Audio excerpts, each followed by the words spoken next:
Hello everyone, कैसे हैं आप सभी। उम्मीद करता हूँ ठीक ही होंगे। मैं चंद्रदीप सिंह आपके लिए सेशन लेके आया हूँ करंट का।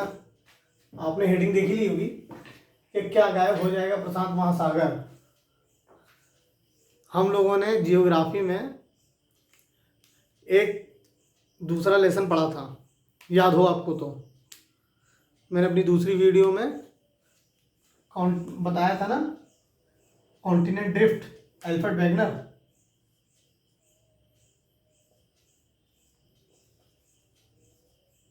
Alfred Wegener 1912। कुछ याद आ रहा है? जैसे कि हमारा पहले एक एक ही पे भूमि थी जिसे हम पेंजिया कह रहे थे, फिर वो अलग हो गई, ड्रिफ्ट हो गया। कॉन्टिनेंट ड्रिफ्ट पढ़े हैं ना आप, जब मैं आपको पढ़ाया था कॉन्टिनेंट ड्रिफ्ट। तो अब आप हेडिंग देख लीजिए क्या है, क्या गायब हो जाएगा प्रशांत महासागर। मैंने आपको दिखाया था मिड ओशियनिक ट्रेंच ब्रिज,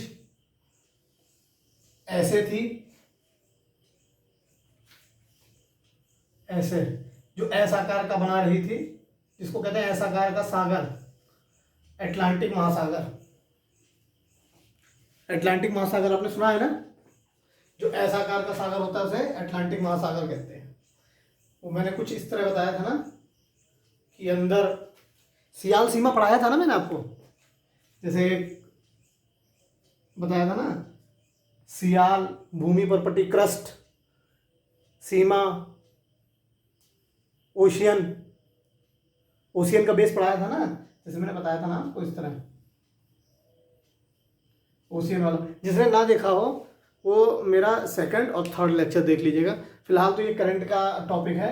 एक साइंटिस्ट हुए हैं चुआंग हुआंग, इनका नाम देख लीजिए आप, यहाँ लिख देता हूँ, Chwang Huang, Chwang Huang, doctor Chwang Huang.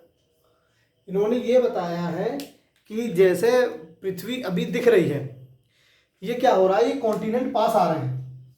ये ऑस्ट्रेलिया, ये पता है कि नहीं, पहले तो ये दुख दर्द दूर हो जाए कि कॉन्टिनेंट समझ पा रहे हैं कि नहीं। उत्तरी अमेरिका, दक्षिणी अमेरिका, एशिया, अफ्रीका, और ये ऑस्ट्रेलिया, आर्कटिक, अटलांटिक। और समझ गए? ये चीज मैं मानता हूं कि समझ रहे होंगे। अगर आप ये क्लास देख रहे हैं तो मुझे ये पता है कि आप ये जानते होंगे। इस बात को मैं बहुत अच्छे से जान रहा हूं।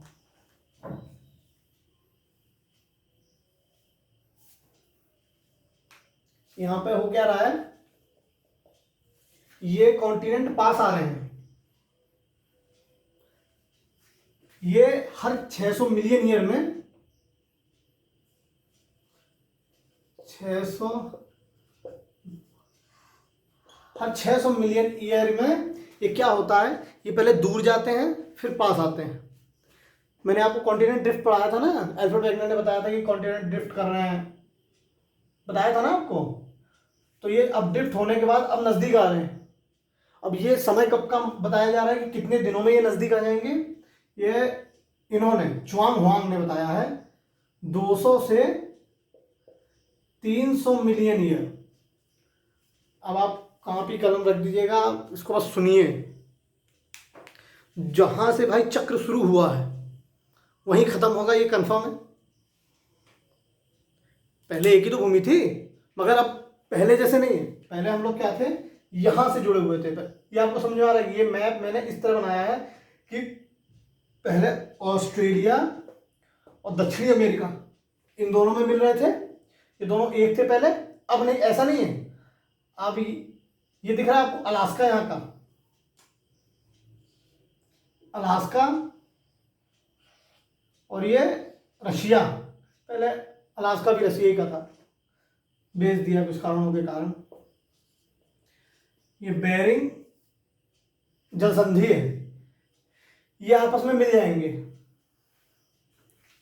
ये आपस में मिल जाएंगे। इनका नाम अमेसिया पड़ेगा पूरा, जब ये मिल जाएंगे आपस में। पहले हम क्या पढ़े थे, पेंजिया और पैथलासा। पेंजिया क्या था? भूमि। पैंथलासा पानी। अब इसका नाम हो जाएगा, जब ये मिल जाएंगे तो इसका हो जाएगा अमेसिया। इसको हम अमेसिया बोलेंगे जब ये दोनों मिल जाएंगे। अब आप समझ पा रहे हैं जियोग्राफी का कितना यूज है। कुल मिला के मतलब यही है कि च्वांग हुआंग ने बताया है कि ये कॉन्टिनेंट एक मिल जाएंगे, पूरा सार यही है कि कॉन्टिनेंट मिल जाएंगे, इनका एक नया नाम होगा अमेसिया, जो कि कब मिलेंगे? 200 से 300 मिलियन ईयर लगेगा इनको मिलने में। प्रशांत महासागर गायब हो जाएगा और हमारा एक इकलौता बचेगा, अटलांटिक महासागर बचेगा। यही, ये उत्तरी अटलांटिक या दक्षिणी अटलांटिक, उत्तर में जाएंगे तो उत्तरी, दक्षिण में जाएंगे तो दक्षिणी अटलांटिक। और ये आपका रिंग ऑफ फायर में जो आता है वो खत्म हो जाएगा, ये सब मिल जाएगा, ये रिंग ऑफ फायर भी खत्म हो जाएगा। प्रशांत महासागर जो अभी आज दिख रहा है वो भी गायब हो जाएगा। पहले हमने बनाया था अल्फ्रेड वेगनर के हिसाब से, क्योंकि अल्फ्रेड वेगनर ने बताया था कि कॉन्टिनेंट पहले एक थे फिर अलग हुए, फिर इन्होंने ये सिद्ध कर दिया है। च्वांग वांग ने बताया कि हर 600 मिलियन ईयर में हमेशा पृथ्वी क्या क्या करती है?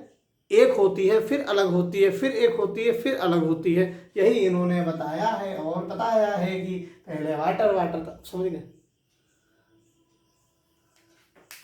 ऐसे ही बताया इन्होंने, ठीक। पर इतनी ही कहानी है इसकी। आज दूसरा टॉपिक हम देखेंगे ई रुपया। ई रुपए मतलब कैसे गवर्नमेंट बना रही है। देखिए, भारत सरकार जो अब सोच रही है ई रुपी लाने के लिए। ई रुपी का मतलब आप समझ रहे होंगे, डिजिटल रुपी। डिजिटल रुपी कैसे? जैसे हम फोन पे यूज करते हैं ना, यूपीआई वगैरह यूज करते हैं कि किसी को ट्रांजेक्शन करने के लिए। अब पहले भारत सरकार ने क्या किया कि कोविड में हम लोगों ने, देखिए कोविड में हम लोगों ने कितना ट्रांजेक्शन किया है इसका, मतलब इतना यूज किया यूपीआई का कि भारत सरकार का डाटा है 2021 2020-21 का बता रहा हूं मैं आपको। 3000 करोड़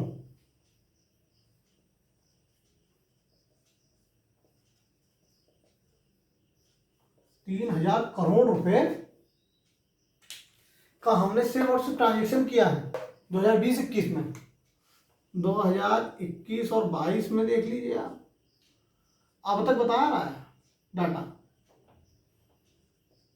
इतना हमने ट्रांजैक्शन किया। 3021 करोड़ रुपए का हमने अब तक ट्रांजैक्शन किया एक साल में। अब मोदी को, अब गवर्नमेंट क्या, अब आरबीआई क्या करना चाहती है कि आरबीआई का है, आरबीआई अब पूर्ण रूप से डिजिटल करेंसी लाना चाहती है। कैसे? उसने नोट की छपाई पूरी तरह बंद कर दी है। उसने मना कर दिया है कि नोट की छपाई नहीं होगी, क्योंकि नोट की छपाई में 500 करोड़ रुपए हर साल का खर्चा आ रहा था। क्योंकि नोट का क्या है, नोट आपने लिया, यूज किया, गल गया। जो नोट खराब होते हैं उनकी दोबारा से भी तो छपाई होती है। बैंक में जाने के बाद वो सीधे आरबीआई में जाने के बाद जमा हो जाते हैं, उसे क्रश करके दूसरे नोट निकाले जाते हैं। आज भी ब्लैक मनी भारत में फिर से आ गई है और इतने ज़्यादा जाली नोट चल रहे हैं। अब इनकी छुटकारे के लिए, यही छुटकारे के लिए ये लेकर आए हैं ये central bank of digital currency. आपने बिटकॉइन सुना होगा। बिटकॉइन का कोई मालिक वालिक नहीं होता है, किसी भी प्रकार का कोई मालिक नहीं होता है बिटकॉइन का। इसमें क्या है, इस करेंसी में, डिजिटल करेंसी में मालिक आरबीआई है।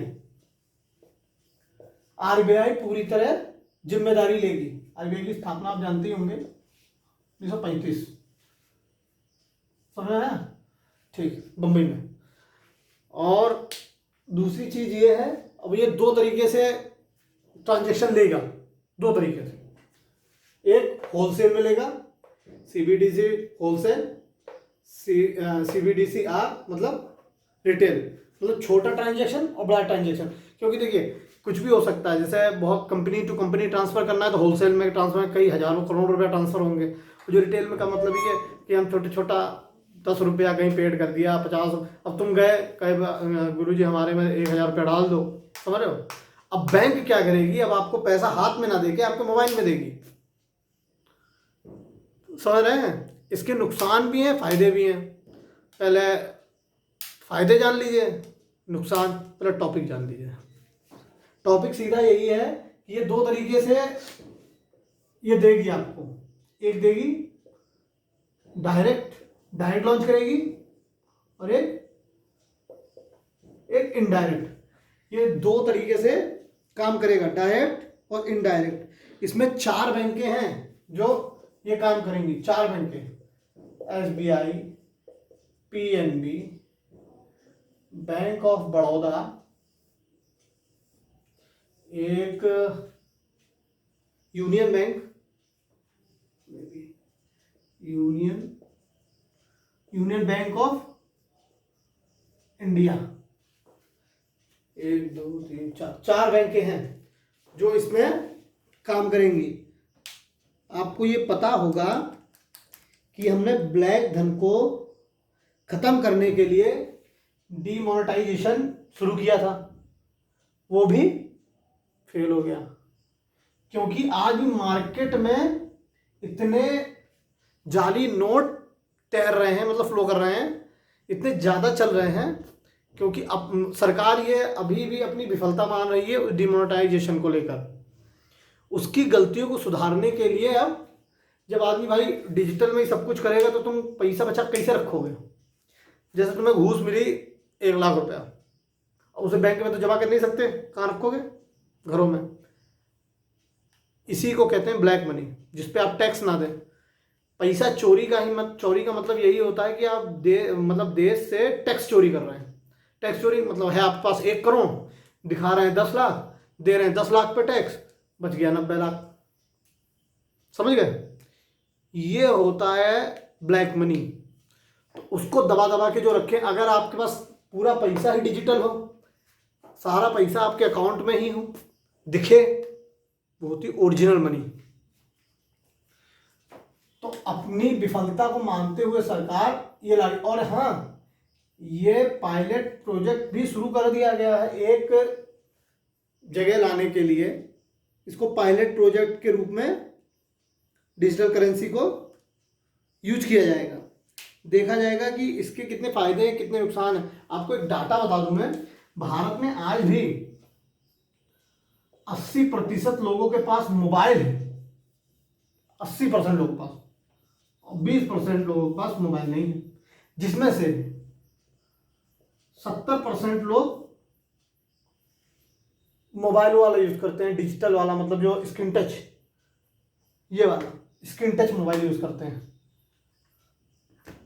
Screen touch. और इसी में समझ लीजिए 10% सादा वाला, और 20% के पास तो मोबाइल है ही नहीं। अब इनकी दुविधा कौन दूर करेगा। कुछ तो ऐसा, मतलब हर आदमी को अब मोबाइल का जरूरत पड़ जाएगा। फायदे सुन लीजिए, आपको बटुआ लेके नहीं चलना पड़ेगा, इतना मोटा बटुआ लेके चलना पड़ता है। हार्ड करेंसी लेकर नहीं चलनी पड़ेगी।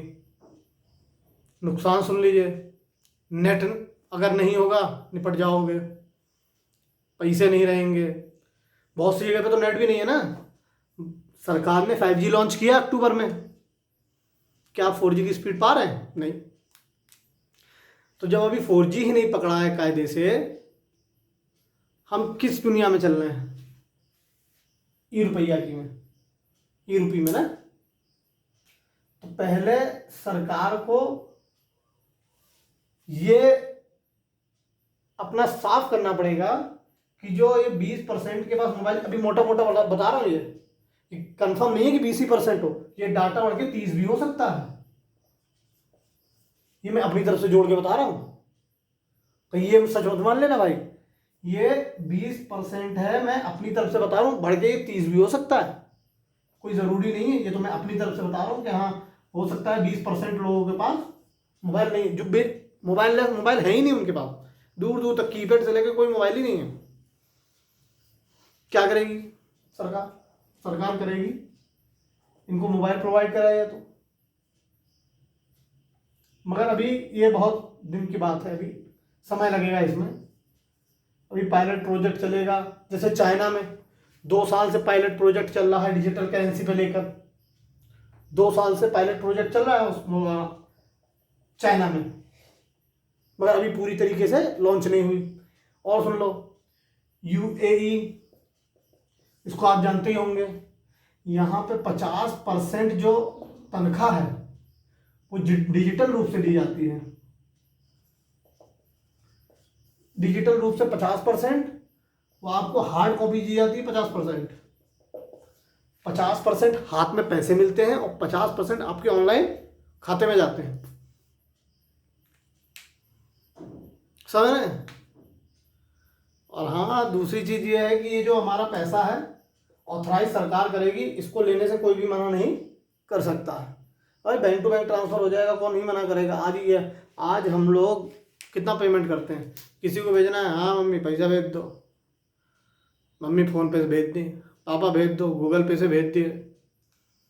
समझ रहे हो ना? तो ऐसे ही है ये भी, ये पूरी तरह डिजिटल रहेगा। और ये कैसी करेंसी रहेगी? अब इस करेंसी को आप छू तो सकते नहीं है, टच कर सकते हो, ये पैसा दिखाई देगा, हार्ड कॉपी में नहीं दिखेगा, मोबाइल में दिखेगा, डिजिटलाइजेशन में, कि आपके पास पैसे आ गए, पैसे चले गए। मगर ये कभी नहीं होगा कि आपके हाथ में आके दिखाएगा कि इतना पैसा चला गया या आ गया। समझ रहे हो ना मेरी बात? इस करेंसी को हम छू नहीं सकते हैं।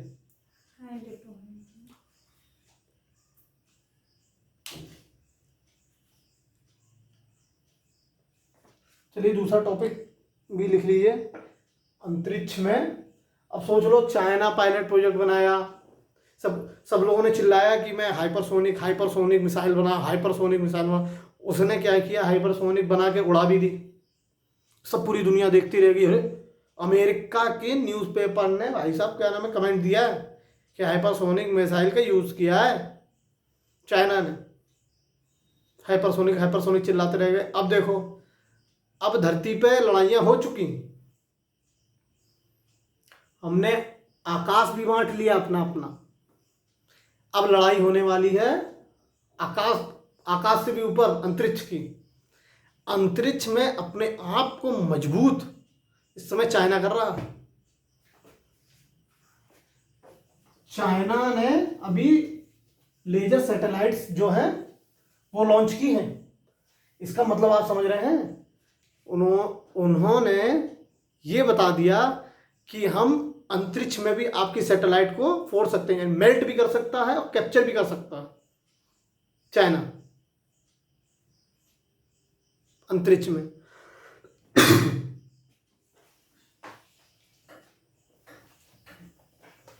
हेडिंग डाल लीजिए।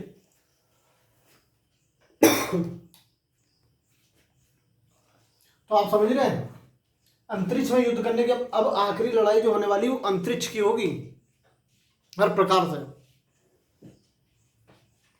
समझ रहे हैं? लॉन्च कर दिया उसने। आपको हूबहू सुना दूं पेपर की कटिंग, सुन लीजिए। China is building star war film देखी है ना आपने? कैसे उस पर स्टार वार मूवी देखी कि नहीं, हॉलीवुड की? टार्च की तरह जलना, टार्च की तरह लड़ते रहते हैं सब ऐसे वैसे करके, देखिए ना? ऐसे प्रकार का वेपन होता है उनके पास, ऐसे करके निकालते हैं। अबे जल जा, वो जल जा, हाँ जल जा, जला। ऐसे करके निकालते हैं, फिर ऐसे ऐसे लड़ते हैं उससे। लड़ते हैं कि नहीं? ऐसे ही तो वेपन होता है, चूं चूं करके निकालते हैं। स्टार वार में मूवी देखी है ना? ना हो तो देख लीजिएगा। उसी तरह वेपन बना रहा है चाइना। क्या करेगा? आपकी सैटेलाइट को मेल्ट भी कर सकता है और कैप्चर भी। सुन लीजिए पूरी बात। Weapon to take control of space, warns to British spy chief. यानी ब्रिटिश के स्पाई चीफ ने ये बता दिया है कि चाइना तैयारी कर रहा है जैसा स्टार वॉर में दिखाया है ना, सैटेलाइट कैप्चर कर लेना, बीम से उड़ा देना, लेजर लाइट से उड़ा देना, वही काम कर रहा है चाइना। अब सुन लो आगे का दूसरा अखबार, China developing laser weapon that could destroy satellite in space. मैंने बताया ना, स्पेस में वो डिस्ट्रॉय करने के लिए तैयार है। ठीक, China says it's new ASAT missile can not only melt down, मतलब वो मेल्ट ही नहीं कर देगी, आगे सुनिए, energy satellite but also capture them it orbit, मतलब जो ऑर्बिट में आपकी कोई भी सैटेलाइट उड़ रही है उसको कैप्चर भी कर लेगी, मतलब उसको बंदी बना सकती है। भाई साहब, अगर एक सैटेलाइट हमारी छिन जाए, हमने नुकसान समझो क्या होगा, एक सैटेलाइट के जाने से नुकसान सुन लो, मोबाइल चलना बंद, कैसे चलाओगे, सैटेलाइट से चलना है, मैपिंग बंद, मैपिंग चलेगी, रुपया पैसा का ट्रांसफर बंद, शॉपिंग बंद, समझ लो ना। अभी मैंने डिजिटल ट्रांजेक्शन पढ़ा है ना, वो भी बंद। आपको उससे लड़ने के लिए उसी जैसा वेपन स्टार वार की तरह बनाना पड़ेगा। मैं भी सोच रहा था कि हैरी पॉटर की तरह कोई छड़ी आ जाए, मैं ऐसे घुमा के शट से मार दूँ, समझ रहे ना। बहुत अच्छी फिल्म है, मैंने देखी है कई बार, आप भी देखिएगा। तो सब कुछ बंद हो जाएगा भारत का।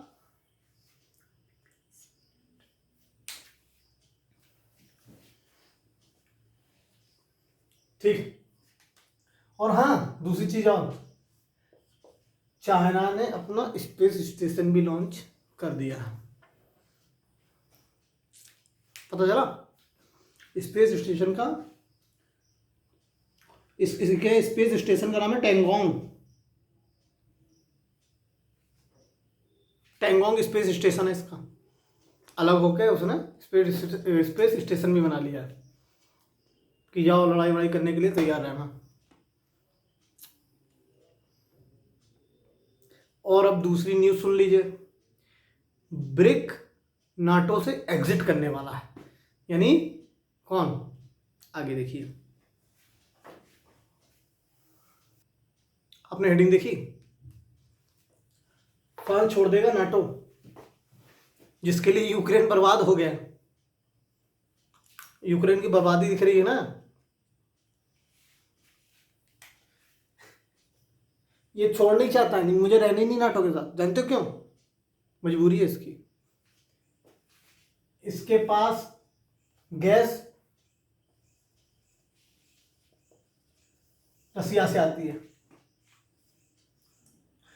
यूरोपियन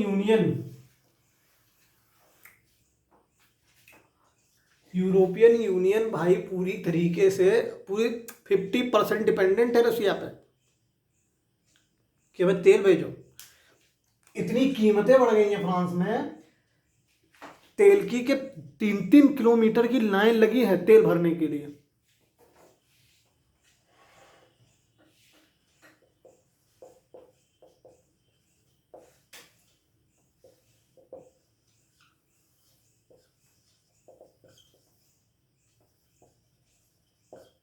फ्यूल, गाड़ी में तेल भरवाने को नहीं है, ठंडी आने वाली है भाई, ठंडी आने के बाद ना भाई सारा कंफर्ट चला जाएगा।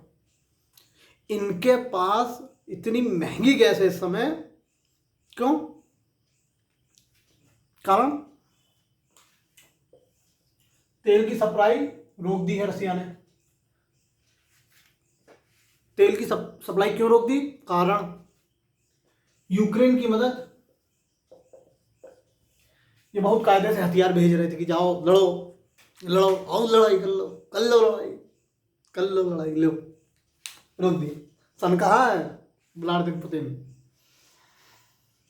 भैया देखो दुनिया इंसान से लड़ती है, पागलों से नहीं, मत लड़ो। आज भी यूक्रेन को बता रहे हैं भाई छोड़ दे भाई, हो गया।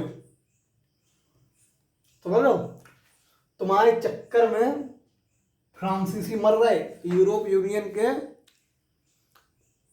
ये बात मान लो, ऐसे सदस्य लोग हैं जो आज गैस के लिए परेशान है। पूरी सप्लाई पूरी तरीके से रोक दी उसने। ब्लास्ट पड़े थे ना अभी कुछ दिन पहले, देखे होगे पेपर में। मैं कुछ दिन से क्लास नहीं ले पा रहा तबीयत की वजह से। अब सोचो, इनके चक्कर, इनको क्या करते थे, वेपन भेजते थे फ्रांस वाले। इनको पता चल गया, रशिया को पता चला कि अरे तुम वेपन भेज रहे हो, बेटा हम ही तुमको गर्मी दे रहे हैं, मतलब गैस भेज रहे हैं जिससे तुम्हारे घर गर्म रहते हैं, जिंदा ठंडी आने वाली है। समझ लो ना। और महंगाई सुन लो, महंगाई बढ़ गई है इनकी 2%। 2% माने कुछ होता नहीं है, मगर जो आदमी के यहाँ कभी महंगाई 1%, 0.8% से ज्यादा कभी ना भरी हो, तो उनके लिए 2% बहुत ज्यादा है भाई।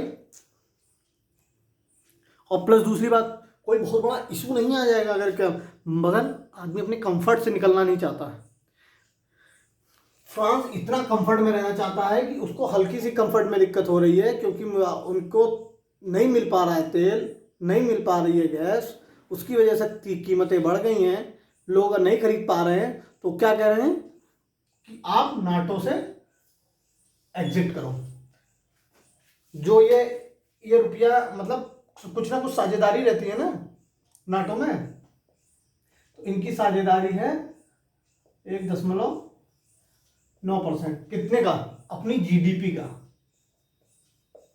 अपनी जीडीपी का लमसम इतना प्रतिशत, 1.90% पैसा आपको नाटो पे खर्च करना पड़ेगा।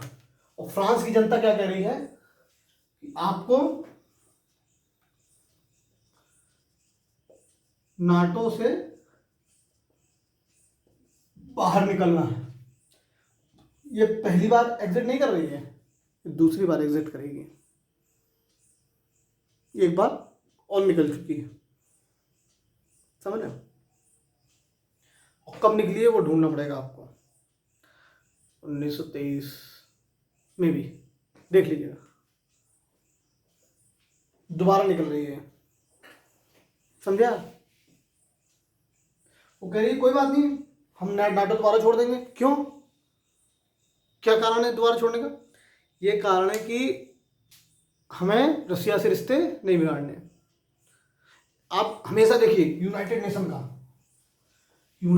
को देखिए आप, हमेशा इतने तेजी से भाई व्लादिमीर पुतिन सामने आके बोला कि मैंने मतलब पुल उड़ाया है। उखाड़ लो, क्या उखाड़ रहे हो? कोई आकर बोला कि मैं उड़ाया हूं? जेलेंस्की आए कहने की तो उसका पुल उड़ा दिए हो, ट्रेन और गाड़ी दोनों वाला। नहीं बोलने की हिम्मत है, समझ रहे हो इस बात को? हिम्मत ही नहीं है बोलने की। वो बंदा यूनाइटेड नेशन में वोट होता उससे पहले उसने कह दिया हाँ जी मैंने उड़ाया है बम से पुल। उखाड़ लो जो उखाड़ना हो, समझे। बंदा कह रहा है मैंने उड़ाया है, क्योंकि जो मेरी टेरिटरी है उसने 4 जगह पे कब्जा किया हुआ है, रसिया से लगा हुआ 4 जगह पे कब्जा कर लिया है। उसने ये कहा कि हमारी अगर किसी भी जगह पे तुमने बम ब्लास्ट किया, जैसे क्रीमिया यहाँ पर है, वो अपना हमेशा से मानता है इसको, कहता है मेरा ही है, उसने उस पर पुल बनवाया था, उसके उम्मीदों का पुल था, वो सपनों का पुल। तुमने उसके पुल पे अटैक किया।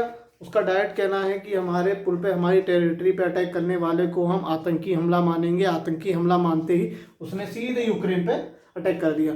वो थोड़ा सा नर्म रूप में इसलिए हो गया था कि ठीक है कोई बात नहीं, जो हमें चाहिए था, हमारे लोग चाहिए थे, हमने मिला लिए, अब बस बंद करो। जेलेंस्की को ये लगा कि ये तो डर गया। भाई पगला है वो, नहीं लड़ना चाहिए था। तुम बर्रे के छत्ते में ऐसे करके हाथ मार दोगे, और कहोगे हमारी कोई गलती नहीं है, हमारी कोई गलती नहीं है, कैसे चलेगा भाई? कैसे चलेगा? हमारी गलती नहीं, हमारी गलती नहीं, गलती तो माननी पड़ेगी गुरु।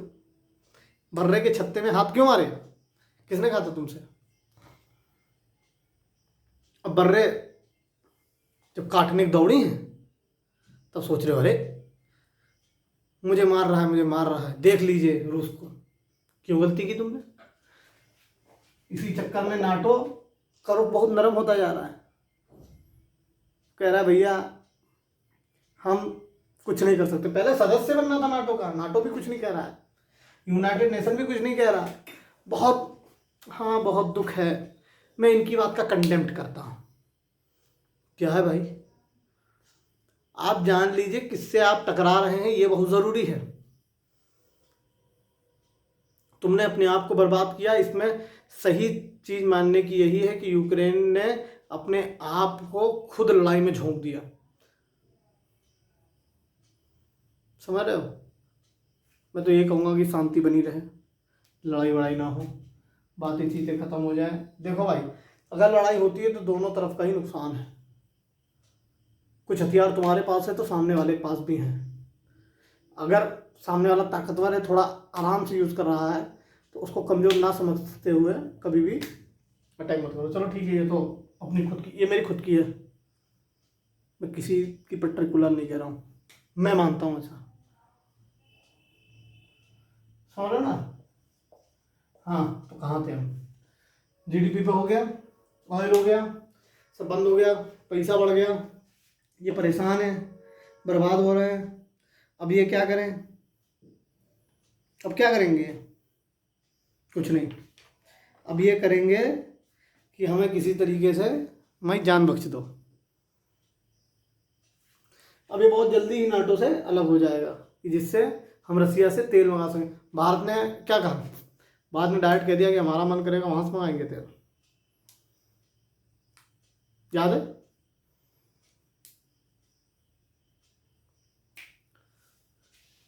भारत ने कहा हमारा मन करेगा वहाँ से मंगाएंगे।